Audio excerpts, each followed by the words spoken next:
Hey, strong people. This episode of the Strong Talk Podcast is brought to you by StartingStrongman.com. Go to store.startingstrongman.com for all of your training needs. Interested in coaching by our qualified group of coaches? Go to strongmancoach.com. This week's guest is 150-pound national champion Brad Baldwin. Brad Baldwin is, first off, you're probably thinking 150 pounds, strongman. What is this? Yes, that is you probably didn't know that exists, but it does. And Brad and I talk about that for a bit. You can follow Brad on Instagram at the Brad Baldwin. And his website is bradbaldwinfitness.com.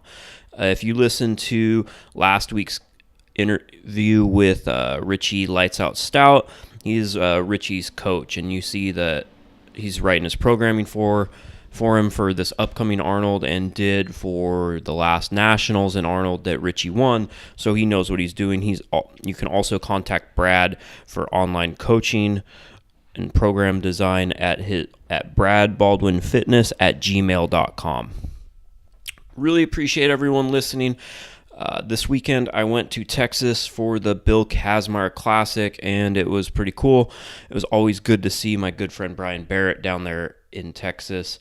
Just everyone that came up and said hi. It's kind of, a lot of you said that you listen to the podcast or enjoy it, it's always kind of weird when you see people in person, because I just start talking and I interview these people and I put it out, but you're like, oh, people do actually listen to this. Of course, I have stats that show that happens, and we've been averaging about 2,000 more downloads per month since starting the show back up. So really appreciate the support. It's amazing, and I'm really liking where this is going. Got some great interviews lined up. Talked to Bill Kazmaier a bit. Haven't recorded a podcast with him, but plan to in the future. In the Kaz Classic, the first event was deadlift for max, and the speed that some of these guys hit 900 for was absurd. I took a video of most of the deadlifts once it was past like 740 pounds. Going to put that up on the Starting Strongman YouTube channel. Of course, Jerry Pritchett won that event with 940 pounds. Dimitar Sabatinov won the whole contest. Martins was second, and third was Mikhail Shivlikov from Russia. So Dimitar is qualified for the Arnold Classic. Not sure on if Martins is getting an invite or not. And from what I've heard, I think Mikhail Shivlikov, it looks like he's going to get one. But that's not official at all. There's still two spots, from what I can tell, that haven't been filled for the Arnold Classic in March in Columbus, Ohio. So we'll see how. I guess they've been the Arnold committee and stuff. They've been keeping tabs on who's been competing in all the various other Arnold contests around, and I think that's part of how it's going into who gets selected for these spots. So as soon as I hear something, we'll talk about it here. We'll talk, it'll be on startingstrongman.com. Of course, visit, support all our sponsors, startingstrongman.com/sponsors. Got some new shirts and apparel. Did the Starting Strongman and Chill. Check it out at startingstrongman.com/apparel. It's pretty funny. And right now, you can get 15% off all your orders. I think if you're listening to this on Tuesday, and I think that is good till the 8th. The code is Christmas16, and that's for all apparel. Our Strong Women leggings, the classic tees, tank tops, hoodies, all of that, perfect in time for Christmas. And if you are doing your Christmas shopping, be sure to use our Amazon link to buy whatever you want. Whatever you do at Amazon, just instead of going to Amazon.com, go to Amazon.startingstrongman.com. That really, really helps. And support this show. Can travel around to some more contests like this, and hopefully interview some people out there. There's looking like I might be traveling to some more next year. Got some seminars lined up. It's just all good stuff. But I'll stop rambling. Oh, one thing. California Strongest Woman is happening, looking like April. I'll be hosting that. promoting that with my good friend Clay Edgin. Again, it's going to be up in Santa Cruz, California. Last year we had about 60 competitors, and just judging by how the immediate response was on Facebook, I think we're going to get a lot more than that. Looking at some venues, trying to make it a big, even bigger than last year. So in the planning phases, hopefully have the entry form up within the next week or so, and see some of you there. And I think that's it. Thanks for listening. Give us a 5-star rating on iTunes or wherever you listen to podcasts, and make sure to follow this week's guest, Brad Baldwin. He's a good athlete, and he has a unique story, and I think you'll enjoy it. So here's my talk with 150-pound national champion Brad Baldwin. Welcome to Strong Talk Podcast. I'm Kalle Beck, joined today by world's strongest model, Brad Baldwin. How you doing, Brad? Great. Thanks a lot for having me. I really appreciate it. Been looking forward to this.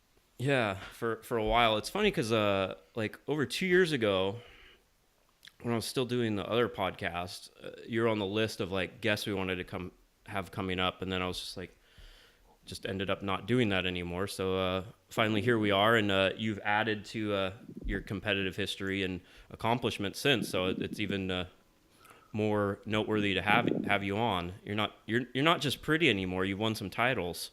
I'm trying to get better every year and really focusing on my holes. So I'm trying to improve every little weakness I can. For sure.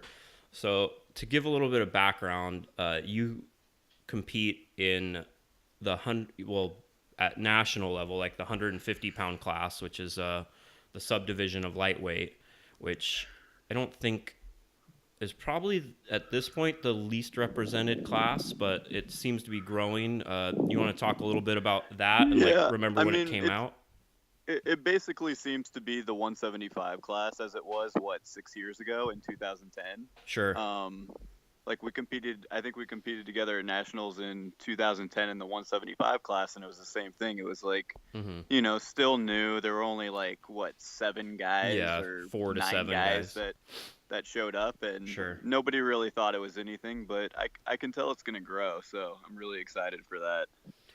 Yeah, I think it was a good addition, and I remember when this all came out, it was it was funny because it was kind of a shit show, to tell you the truth, from how people react, because they coined the term strongman fitness, and they say they included 150 and then pounds, and then thankfully people weren't as good at memes back then, but there still was some where it's like like this, but it's you're still moving big weights. Well, honestly, if you look at the numbers, especially what we have to put up at nationals, it's pretty large compared to a lot of the bigger guys. I think a lot of our events were only 100 pounds on some of the lower body movements, and maybe 75 pounds on the keg. So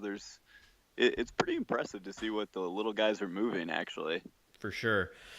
Yeah, and you're using the same weights as the 175s, which, so that makes it all, which are pretty heavy for, most strongmen, even decent strongmen that are, 175 compete in that class. So with 25 pounds less body weight, that's a huge difference.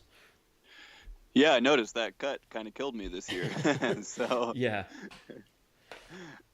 that's a tough one. So let's give a little background on everything. How did we've talked for a bit, we've been around the same scene together. You've actually been strongman for a while. So how did you actually get involved in the sport? And let's, just go from there. Yeah, I think a lot of people that, first meet me in a strongman gym or a powerlifting gym don't realize I've been around for quite a while, just because I'm one of the smaller ones. But I started in 2006, so that's over 10 years ago. Mm-hmm. And my first competition, I believe, I went big. It was like a platinum Chicago Strongest Man competition, because I didn't know the difference in any of them at that point. It's the exact same thing And I did. yeah, I think I was in the teenage division, but it was open, so I think there were like 13 guys. I want to say I came like second to last or something, Yeah. but I just had such a good time that I stuck with it and really fell in love with the sport. Mostly because I mean, some of the events are so different. I think we had like a semi truck pull, a log press, a few medleys, a farmer's hold, a deadlift, and I just liked how supportive everybody was. So I stuck with it. Yeah, it's fun, especially I've noticed if you're new and you're not especially if you're not a threat to anyone else competing, everyone's going to be supportive. Yeah, yeah, that seemed to be the case. So Once you get up, the higher up you get, and it's a national level, everyone's still supportive, but there's going to be less like, oh, here's how you do this, because you're, kind of competing against each other. But right. yeah, it's fun. So about how old were you at this time? So I was 16 when I did my first competition. Crazy. Yeah. I had done powerlifting prior to that, but I just got bored with it. I mean, mostly the reason everyone else gets bored. There's way too many federations. Everyone has a state or a national record, and it's not as fun showing up and there's only one other guy you're competing with, and you get to call all your numbers. So I like to be pushed a little bit, where, as in strongman, you have to hit, this certain amount of weight for as many reps you can do, and it kind of made me get better at everything. Yeah, that's why I made a clickbait YouTube title that why strongman makes you stronger than powerlifting, and that was my exact point, because you can be like, oh, if this meet in 3 months, if I put 5 pounds on my deadlift, that'll be good. It's a PR. Where in strongman, your next show might be 50 pounds over your max. So you're like, you have to put 50 pounds on your max, or right. So it kind of depends on the kind of person you are and how you think. But I'm more obviously in that line. And then there's other people, which we all know, that have done strongman where they just go into powerlifting because they can't stand the randomness of it. Yeah, yeah, So. I understand. I mean, some people, they like their particular routine and they want it to sort of stay the same throughout the year. And I mean, everyone's going to keep those general lifts in their program, but I really like the way they change every event every year, and you kind of have to pick and choose what you need to get stronger at. If you need to work on like cardiac strength or conditioning, or if you need to work heavy weight or lots of reps. I love changing it up, so I really enjoy it. Yeah, absolutely. So, you start competing, like you said, you're competing in like 2010 nationals at, 175 or so. What happened when you decided to actually move down to the 150 pound class, and why was that? Well, I think for the most part, until maybe a few years recently, I was always walking around at like 150, 155. So Mm-hmm. when they first announced that there would be a 150 class, I mean, I was really excited that I'd have a place to compete, but then I was also worried about, how long it would take for us to get a few guys in that class, because at that time I had never met another strongman that was only 150, 160 pounds. So I didn't realize that there would be some out there, but now I'm starting to see, like, because of CrossFit, a lot of the smaller guys are getting into it. So it's going to get big, I think. I think it's going to be a good class. Yeah, and I think so I guess too. they announced 3 years ago that there would be a 150 class, and I was going to train for, was it 3 years or 2 years ago? With the 150, I think it came out at the same time that the Strongman Fitness was announced, so that would be 2012, I think. Or I might be wrong. I might be wrong. It might be a little after that.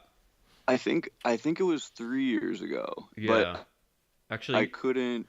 No one signed up for it, and then I was gonna do the 175 just because I didn't want to be alone. Mm-hmm. But then I ended up like going to India, so so I just didn't compete.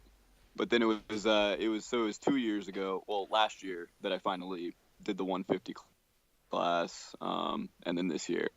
I'm not sure if I'll do it again next year or not, just because I'm starting to get a little heavier. Mm-hmm. We'll see how this year goes. If my weight stays about the same, which if I do the Arnold, it won't obviously. But if it stays relatively the same, then maybe I'll do it, a third year. But if not, if I start to put on quite a bit of weight, then I'll just go ahead and go 175 from here on out. Yeah, and this is something I've touched on a couple times where I feel like the 175 class has obviously grown, but it seems like some of the top guys are now going up to compete in the 200s because as you train, and you're trying to get stronger, you're gonna put on muscle. It's it's kind of a byproduct of Right, all of this. exactly. So Like I see all these 175s that they're really pushing it because they're cutting from like not just 200 but 205, 210, and yeah, that's a ton of weight to cut. And then they end up successfully cutting, but then they don't perform very well. And you look at their numbers, and it would almost be more beneficial for them to just bulk to 220 and cut to the 200 because their numbers are great. Their numbers are up there even with the best 200. So I don't know. It's a hard decision to make. yeah, I think at first when I go to 175, I'm not going to be that great. I mean, I think overall this year at nationals, I was like, I don't know, mid pack, like 15th or 18th, which is great for me. But it's just another year. I'm not gonna. I don't know if I'll be able to make top 10 with that. So we'll see what happens. sure, yeah, and I think that's the what stops some people from doing that progression, which is probably going to make them a better overall athlete in the long term. But you have that year or two where you're going to have to grow into the new class, where it's hard to be going from competing for top first, second, or third, or top five to now you want to crack top. You're like, okay, 12th would be a good because everyone wants to win, so it gets hard that way. I know. There's some contests I probably shouldn't have cut for, but it's just it's difficult that way. Yeah. So, Yeah, everybody wants to win, and the 175 class is getting so competitive. oh, I know. Where the difference between first and fifth is like 4 points. Absolutely, and that's something that we had touched on, a ton last week when I was talking to one of your buddies, Richie Stout, who, of course, won nationals. And if anyone hasn't listened, then that episode's already up. But yeah, it was just right down to the wire. And going into the last event, it seemed like 3-4 guys could have won. And if there's probably 6 or 7 guys total that could have won that contest. If this little thing went different or this person didn't perform, yeah, it's getting really competitive. Yeah, I had a lot of confidence in him though, and he had a great quiet confidence to him as well. He like did his thing. He didn't really watch too many other guys. He just kind of warmed up for himself, made sure he was hydrated, made sure he had some food. I think he was having some stomach issues, but I mean the main thing with Richie in nationals this year is he didn't get first in a lot of events, but he just didn't mess up anything either. And that's huge when you have 30 some guys to compete against. Yeah, it's almost, especially how nationals is structured with there's so many competitors compared to like a local show where there's going to be like 3 or 4 guys, is like the key to winning that kind of contest is it's less like getting first or second. It's not getting 15th in anything. Right. Yeah, it's tough. So I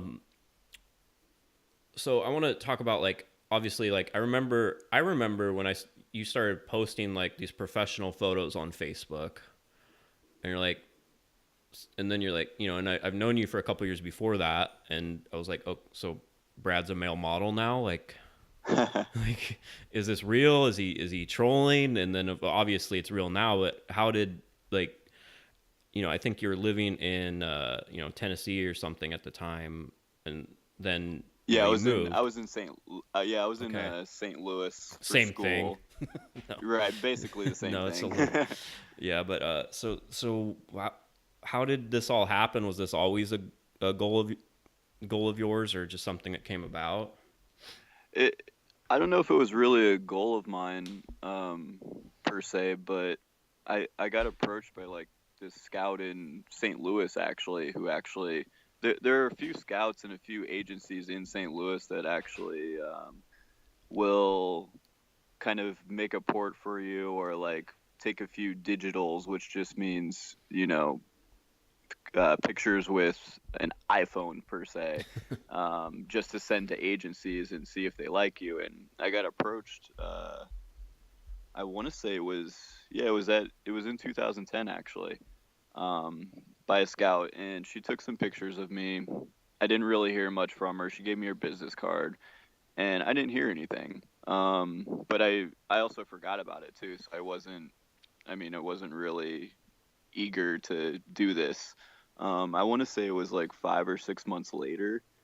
Um, she found something for me in California, but it didn't really work out. Um, and then a year went by. I was graduating college, and I just got a random email from her. I hadn't heard from her in probably almost a year, and she said, this agency's interested in you. They really want to talk to you. So I hopped on the phone with them probably a few days later, and they asked when I was graduating college, and I was going to be done within a month, and I had no idea what I was going to do or where I was going to go, because my background is exercise physiology, and really with that, you can be a personal trainer at a gym, or you can keep going to school, but there isn't a lot of direction with that degree unless you want to go into like chiropractic or PT or something of that nature. So when this agency was interested in me, I had nothing to lose because I had nowhere to go, so I just jumped at it. And a month later, after graduating college, I just hopped on a plane and went to New York. So that was it. Yeah, so it just all kind of worked out. But I want to go back, like, so what are you doing where someone approaches you in the first place? It's not like are you just walking down the street and this person's like, oh, that guy's really good looking? Like, are you in a scene where like I was in a mall, and this like woman just came up to me randomly and said, like, excuse me, like, I'm sorry to bother you, but I work for the scouting modeling agency, and I think you have a good look. And it just went from there. It was a little strange for sure. Yeah, you think of this person's full of shit, like. I kind of was at first, but at the same time, I was like interested in seeing what she had to say, and I mean, it all seemed legitimate, so I kind of went with it. Yeah, and you're a young guy. What's the worst that could go wrong? She could be full of shit and just trying to get your number. Like, at the end of the day, it's just Right. So flattering, right? So yeah. Either way, I wasn't really too worried about the outcome of what was gonna happen. So that's funny. So for all of the strongmen out there, including myself, that always talk about how pretty they are, we're not on Brad Baldwin level because we've never been approached in a mall saying that we have a good look. So it's just. but you guys do get the strongman creepers, the bear hunters. So Yeah, that's there's the bear hunters out there, which my good friend Robert Oberst is, I think, the king. He's like a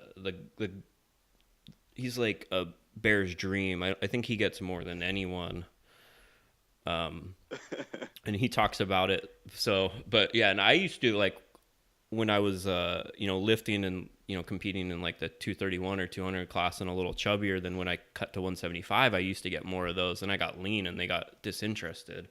It's weird. Oh man, yeah, you're not really a famous strongman until someone approaches you about that on Instagram or on Facebook. No, definitely not. Especially if you have a beard and you're not followed by like any sort of bear name on Instagram, or get, like, if no one's ever commented "woof" on any of your photos, then you got to keep training.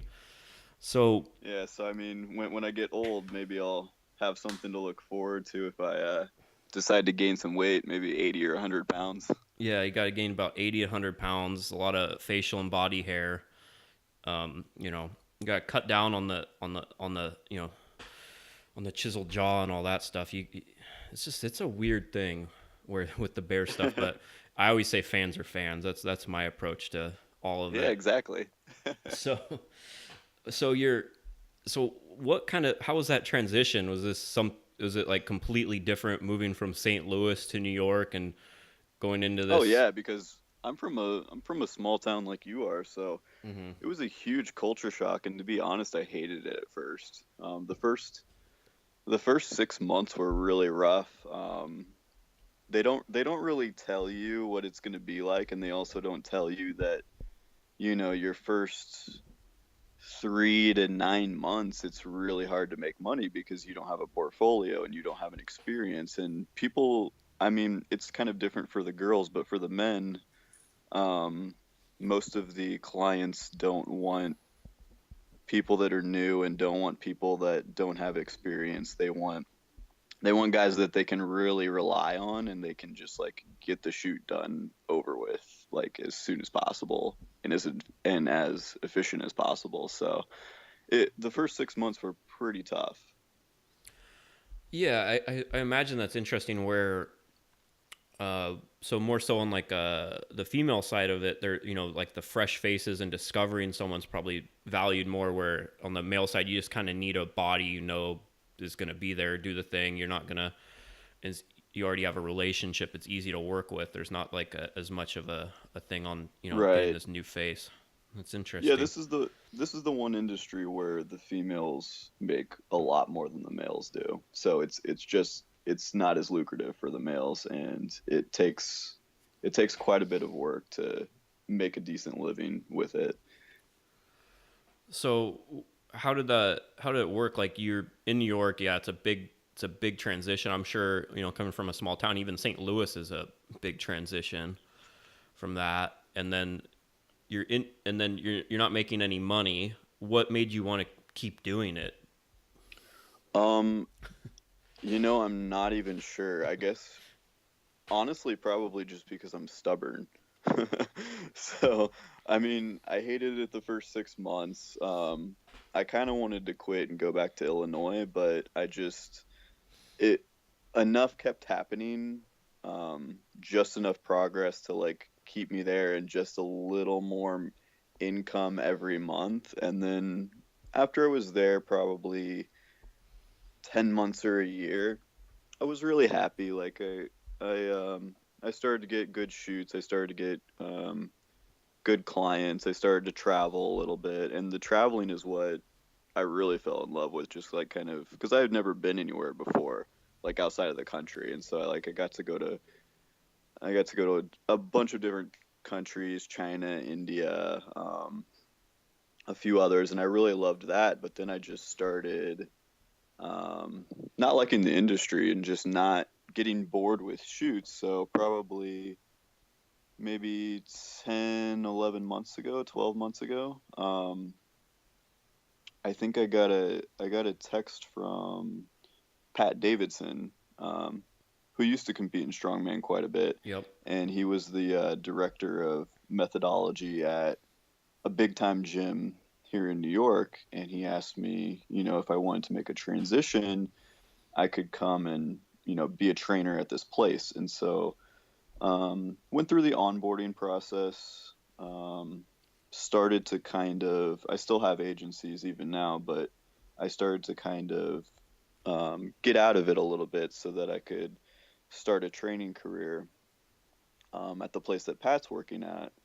And the new facility they were building didn't quite work out.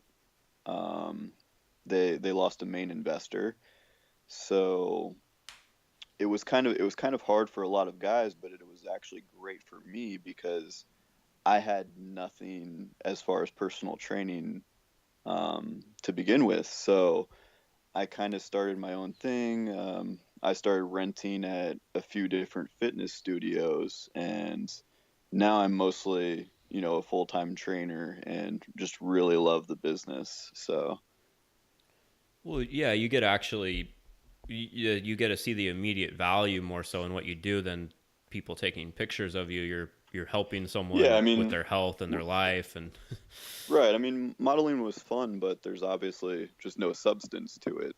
yeah. So, making this transition was great because, now I'm making great money, but I'm also changing people's lives, and I'm having fun as well. So I get to live in different gyms that um, I get to train in and train other people and go hit it myself in this little hole in the wall gym in the East Village. So it's a fun life right now. That's awesome. And I imagine that's part of the reason why you're, starting to put on a little bit more weight is even you're what, 5'10", I think, and something like that. No, no, I'm 6 foot. Okay. Richie said you're Um, 5'10", so. oh, did he? I guess I don't look that tall in person. No, yeah, you're um, tall. I've met you, but yeah, just that's what he said when I talked to him yesterday. So, yeah, you're 6 foot, oh, all, like 160ish pounds, but you're still big for a model, I imagine. well, yeah, that's the thing. When I was doing, the modeling mostly, it's kind of hard because they don't really have a weight requirement, but they do have like measurements that you have to fall within. Hmm. And so, for example, I hardly ever did bench press because my chest grows really quickly, actually. Like I think before modeling, I got up to like, it was big for me, but obviously Sure. not in the strongman community, but like a 42-inch chest. And now, I think when I was modeling, they wanted me to bring it down substantially. So I stopped benching, and I think it was down to like 38 or something like that. So all I could do was overhead press for assistance, Right. when I was training for these strongman competitions. So now that that's done, it's a lot easier to gain size because I'm not really watching my diet as strictly or my calorie intake, and I'm obviously doing a lot more variations in my exercise. So the weight is definitely coming on, and I'm realizing my metabolism's slowing down a little bit. So that's good. Yeah. How old are you now? Like, I'm about to be 27. yeah, that's when it started slowing down for me. Like right when I got into like right before 30, and I'm like, I like it was easy to diet. Now it's getting harder and harder. Like 31. So it's good if you want to put on size. I don't think my metabolism was ever at your level because you stay you know really lean all the time. Yeah. But yeah, so it's probably it'll lower your food bill at least. Yeah. So and has that has that background helped with it probably helped a little bit at least at the start, just having that background and so you have a certain look and with I assume the market for trainers in New York City it's good, but it's also probably competitive. Yeah, I mean, I hate to say this, but I mean, I consider myself pretty knowledgeable in like exercise physiology. I have my degree, I have like all the certs that obviously don't mean much because anybody can pass them, but Sure. I also read quite a bit, and I consider myself a great trainer and a great coach, but I mean, to be fair, I'm sure my pictures that I advertise and my looks get me the majority of the work to start. So I'm sure it's a lot easier for me than it is for a lot of other people. So I'm grateful for that. But I also do work pretty hard, and I'm happy of how quickly I could uh, build my clientele. So it's growing. Yeah, absolutely. It's not a bad thing. It's kind of it's something that makes you think like what people value more so than if it's Matt how you personally benefit from it or not. But it's it's hey you got to take every advantage you have in life. That's what Yeah, I always say. especially in New York because yeah, like you were asking, it's very competitive here. There's so many trainers, so many gyms, And the, so many options. and the So cost of living if is you're high, so oh yeah, so I mean if you're not exactly what your client wants, they can get somebody else pretty easily. So sure. And and you'll obviously with having a good background in training, and you can see the results from a competitive standpoint in yourself and your clients like Richie Stout.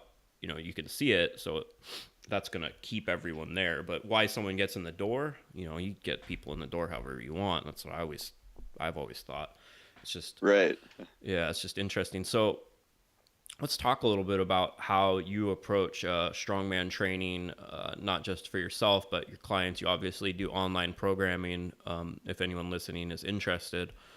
So what are your, like, how do you structure, let's say you're right now, the Arnold's in 16 weeks. Let's say you're kind of thinking about it now. You're coming up with a plan, or maybe 12 weeks out, like an actual contest prep, not like a off season.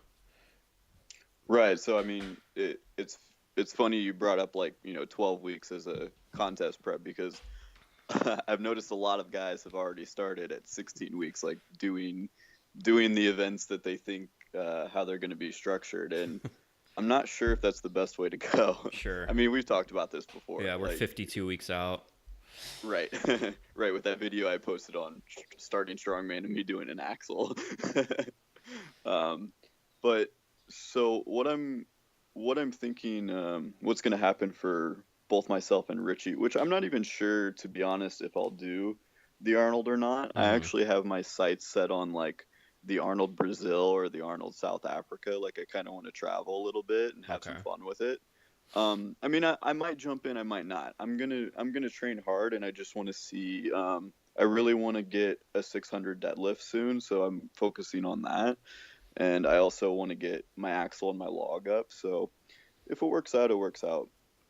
But as far as structure, I do want to kind of do an aerobic base for Richie like the next month. And then when it comes to 12 weeks out, we'll start going on. It depends on the weights because they haven't announced the weights. So if the axle is 250, we have an axle clean once and press for reps. Yep. If the axle is 250 compared to if the axle is 270, 280, which we're not really sure, that's going to be a big difference on how he trains for that. So I'm hoping within this 4 weeks of doing a lot of aerobic work, we're going to be able to figure it out. Right now, I'm just having him. We also have a deadlift from 13 inches. It's the exact same from nationals, except I'm assuming it's going to be maybe 50 pounds heavier. Yeah. Um, right now, I'm just having him deadlift from the floor and getting his like general strength up on that. Um, he didn't win the deadlift, so I'd really like to see that come up a little bit. I think he'll be better with higher weight, lower reps because the high reps have never really been Richie's strong point. So if anything, the Arnold's definitely going to favor him if it's going to be, a 565, 570 deadlift, which it could be. Sure. If it's 10% heavier than nationals, which I think the Arnold should be, then it favors a different type of athlete. And I think it's a great point where you're making is you're taking your client's specific strengths and weaknesses and applying them to how the events are structured, which of course you have to do. But yeah, it's going to be a contest. How you train for a contest is vastly different. If we have like, in past years, there's been like 200, 210 pound and you have to clean each rep. You're going to train for that a lot different than if it's, 270 clean once. It's just Right, and that's important to note because I mean me and Richie were talking about this like after he won. Like it's not that for a contest prep, like if we're getting ready for nationals or if we're getting ready for worlds for the Arnold, it's not that Richie got a whole lot stronger. It's just that we had him peak really well. mm-hmm. The main thing that he got better was his conditioning. His conditioning wasn't great to start, so I had him do a lot of cardiac strength, a lot of lactic capacity work, and it really worked well for him on both the Husafel and the medley. So that was great for him. But I really like to just look at the contest weights, the athlete's abilities. If he's really good at something but really not so good or really awful at another thing, I'm not going to have him work as hard on that good thing because every event is worth the same amount of points. So just because you're great at axle press and you love to do axle press and you love to do log press and you're going to get first or second on it regardless, I'm not going to have you work that 2 to 3 times a week when your cardio sucks. Yeah, where, like, so let's say you get third instead of first in the axle press, so you lose 2 points there, or you could gain 2 points by training the hell out of it, where you could lose, you could lose 15 points in the Husafelt or Right. more. And Like, that's what happened to a lot of guys. A yeah, lot of great absolutely. 175ers killed everything else, and then the Husafelt, I mean, whatever you want to call it, maybe your grip fell short, or maybe your hamstrings fell short on the Husafelt, but they just didn't perform that well, and that killed them. So I would rather make up the points on the weak events than focus on the strengths that are only going to be, a 2 or 3 point difference. Yeah, yeah, absolutely. Yeah, it's you have to structure in a certain way. So how, like, let's say you just have someone coming to you, you're going to assess what their strengths and weaknesses are, what an upcoming contest is. But so let's take someone, because I feel like the majority of strongmen kind of fall into the category of, let's say they're a good static lifter and their conditioning sucks like this. So like, how are you going to structure the, a contest prep? Like what's a daily, or I mean, a weekly like set, like, 4 days a week, and you're working the events every training day. Like what's a basic training week look like? Well, it also depends on the athlete, as far as whether they can do an Yeah, event every day or whether they have to do them all on Saturdays. sure. Yeah, that's one of Because the that's one of the obstacles. Some people can only mm-hmm. make it out to a strongman gym on Saturdays or Fridays or whatever. Yep. And so that obviously becomes a little harder. If you have access to that equipment like 7 days a week, And then I would time. you're right, and time it's going to be a lot more efficient if you can do one event every day, or maybe on Saturdays you have two of the lower body days or lower body events. But that's going to be a lot better for anyone. I don't think there are any like successful strongman competitors that prefer to do every event on Saturday. I think that's kind of like an older way of training now. I mean, Yeah. it still happens. Some people are forced to, but it's definitely not ideal. No, it's And so it's if you can do a few pressing events on, say, a Monday or a Tuesday, maybe a moving event on Wednesday, and then like some of the tougher posterior chains on the weekend, that would be ideal. yeah. So you're looking at like 3 to 4 training days. Right. I mean, most people are good with 3 or 4. I would say 4 is optimal. Other people have like a hard time with recovery, so I'll throw in a conditioning day. I'll throw in a recovering day. It really does depend. I don't have everybody do the same thing, but if someone's newer to the sport, and when I say newer, maybe less than 2 years, I would consider newer. Yeah. Um, that's going to be a little more of a generalized template because everything probably needs work. Whereas someone like Richie or someone at the higher end, I'm not going to make them do everything my way. I want to see what they're already doing.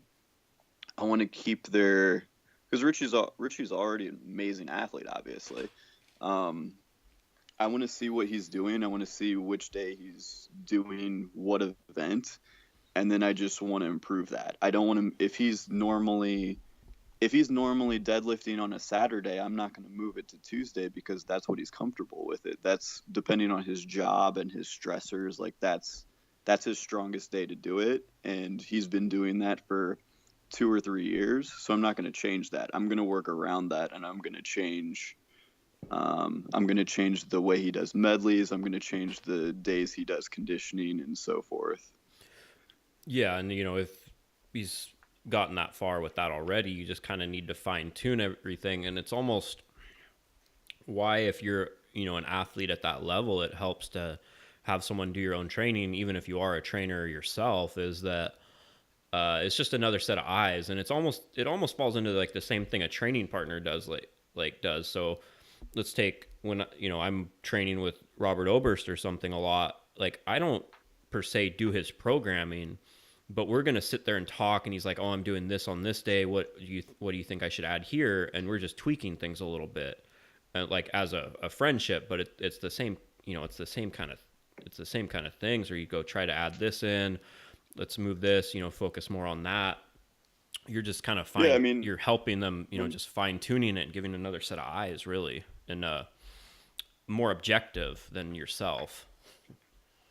definitely, I mean, no matter who you are, it's always good to have someone else looking at your programming or someone else looking at your technique and telling you like, hey, I know this is great, but it could be better if you do this instead. Or if they're, I mean, I think probably the biggest hole in most strongman is conditioning. Like, not only do, I mean, if a strongman even does conditioning at all, which usually includes like, I mean, if they even do it at all, it's usually like they'll run through a medley that they have for a contest like 1 to 3 times on a Saturday, and that's their conditioning, and it's not enough. Like you're not gonna have a sick medley if you do that. You're not gonna be good if you do that. You need a few lighter days with other variations, and you need to be doing it several days a week to get any kind of benefit out of it. I think that was probably my biggest hole the past few years because I think we did. Let's see, at the Arnold we had two kegs and a sandbag. I want to say they were like, I don't know, 225, 225, 250. And my time was just so slow. Like I wasn't really doing conditioning. I think I did like 55 seconds or something like that, which is, it's terrible. And at Nationals this year, what's that, 6 months later, Hmm. we have 225 keg, 225 keg, 225 stone. And I think I finished in like, I don't know, it was a little less than 30 seconds, I believe. Um, so it's really come a long way, and it's not like it takes a year for you to get good at conditioning. It only takes several months to get pretty good and to get as fast as some of the top guys.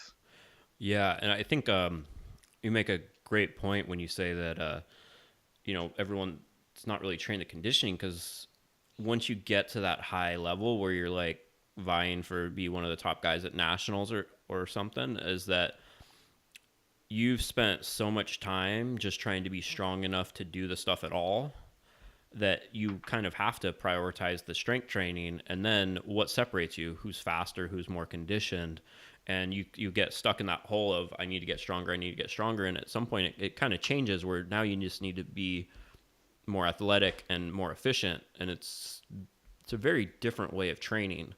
um, and looking back at some of my own training, I can see when the times I neglected it and the times I didn't, and I you can it portrays perfectly with when I had good performances and when I had bad. Just Yeah, being definitely. in worse shape is not good even for strength events. Like so. Right. So do you do any sort of more like traditional style, like steady state cardio, or add anything in like that, or just keep it strongman specific?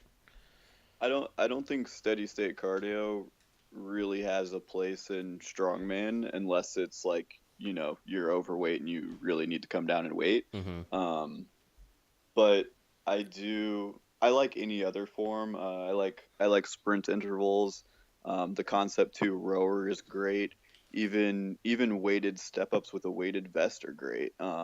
We also we also do like some, I guess you could call it. So for the Husafel, um, both myself and Richie, we just call it hamstring cardio. I mean, it's obviously not cardio, but we would just do really high reps, um, working our hamstrings in different ways, and it really helped on the Husafel because I think when most people drop the Husafel, it's because of two reasons. It's either because you're out of breath, so your actual cardio sucks, or it's because your hamstrings give out. And so I really wanted to make it so neither of those things happened, or if they happened, they were going to be, towards the end. And I think that's why I did, like myself, I did so well at the Husafel. I won the 150s, and I think I got second overall in the 175s on that, is because I just worked energy systems so much so that my cardio was great, and I worked my hamstrings so much that my hamstrings really weren't tired until after 300 feet or so. So it worked out pretty well. So yeah, you're building up that lactic acid threshold, and you're just getting used to it. Right, right. A ton of lactic work on the hamstrings, so Yeah, it really paid off. and especially considering how posterior chain dominant strongman is in general, even if you don't have like a max distance front carry. I know I had this problem at nationals whenever it was in Denison. It was at 2013. I just had my hamstrings were done by the last event.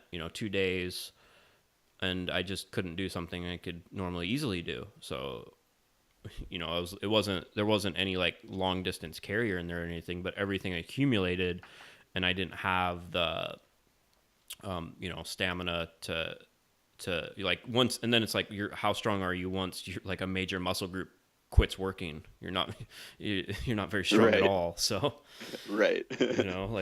like okay, I can't get my hamstrings to work at all. Like, you're just done. So even if it can allow people, by being in worse condition, it can allow people that are maybe technically, if you look on paper, weaker than you, to be stronger than you, because they're still at 85% and you're at 40 on event 6 or whatever. Right, exactly. So you need to be able to last the whole time, and if your hamstrings are giving out on the second event, then you're in a lot of trouble for the other three. Yeah, you're in for a long day. Which, yeah, so it's like you say, you're doing hamstring cardio. Like, Richie talked about, you're doing like really high rep, like you're doing like a lot of GHRs.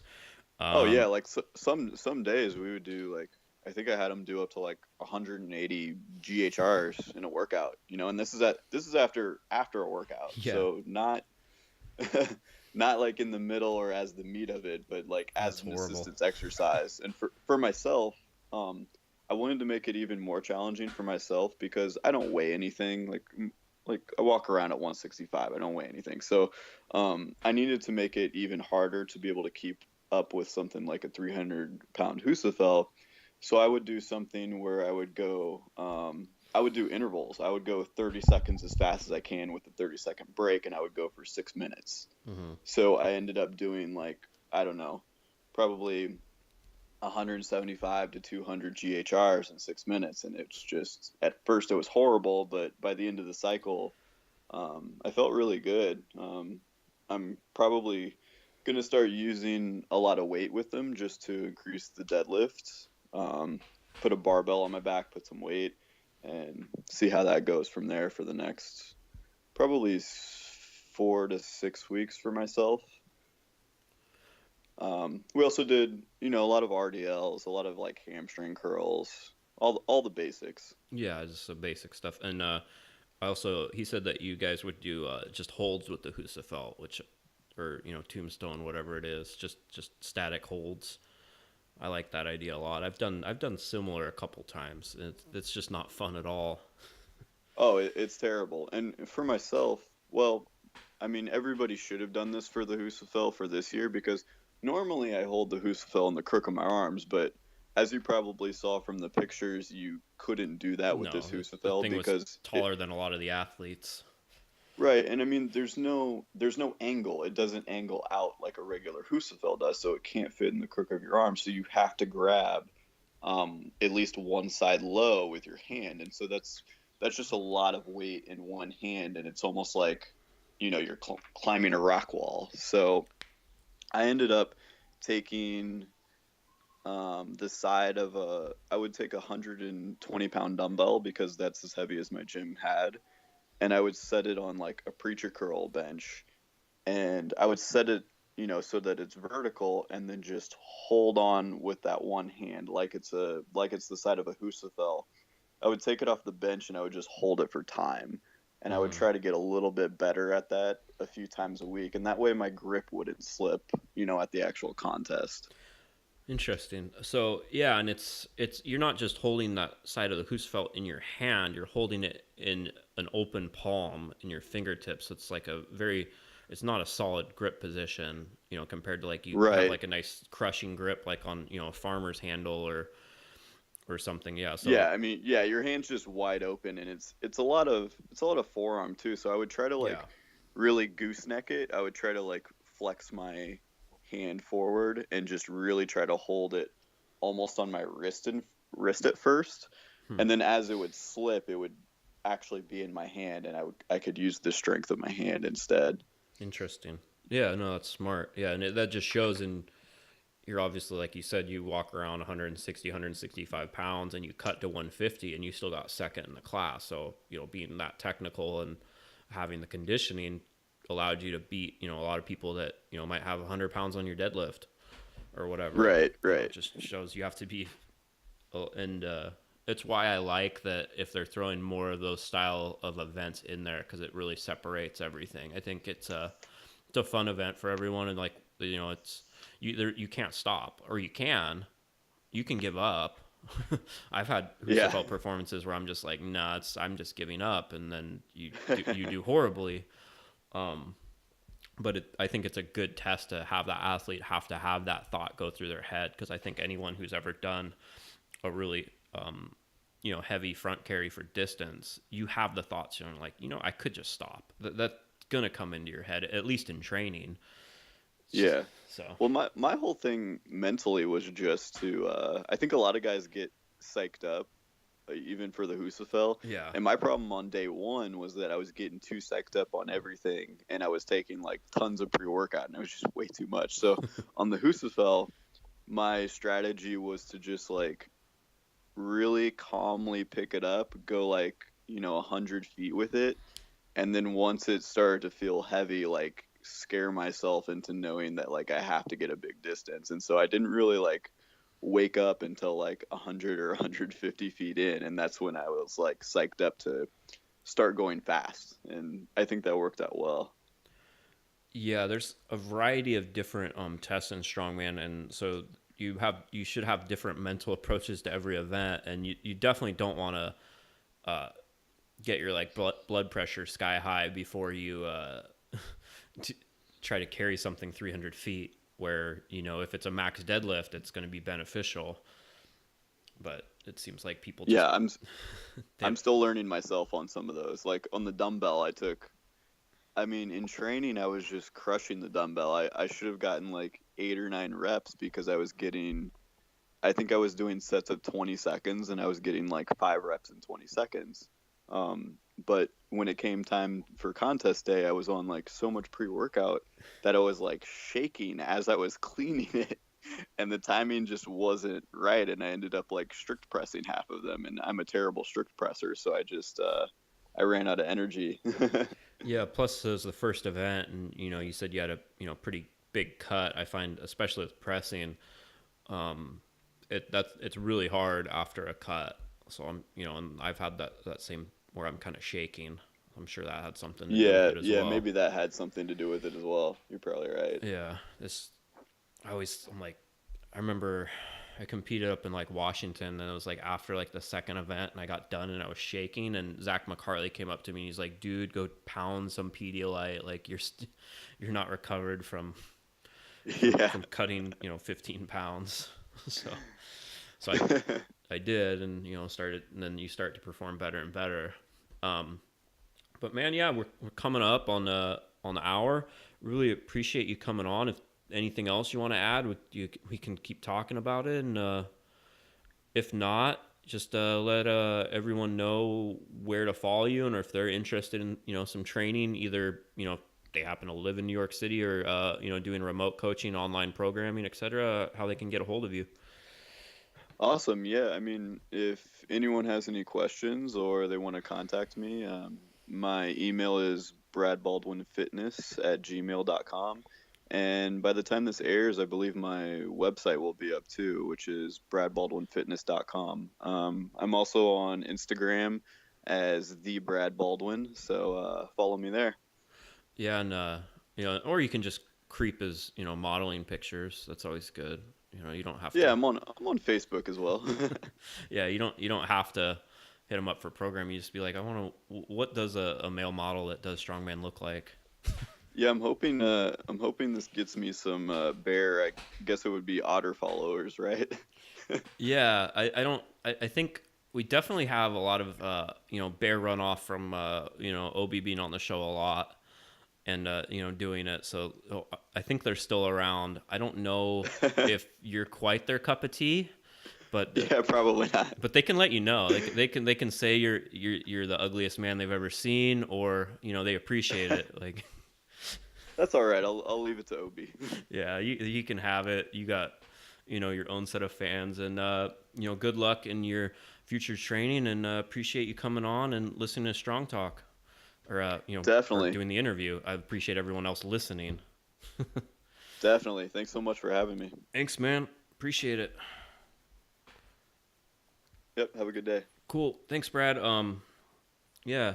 If you need anything, we'll just just hit me up, and I'll let you know when I end up scheduling this. Cause Awesome. I It'll be a few weeks before it airs.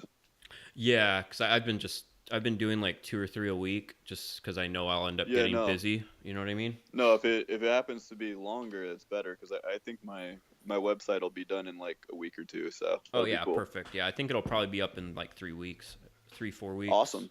I think I'll put That's great. Richie's out, and then yours. So I think that works out timing wise. But cool. I'll let you get on with your day, and appreciate your time. But I'll definitely give you a heads up when Awesome. that's coming out. Cool. Thanks, man. Great. Thanks a lot. Have a good one. You too.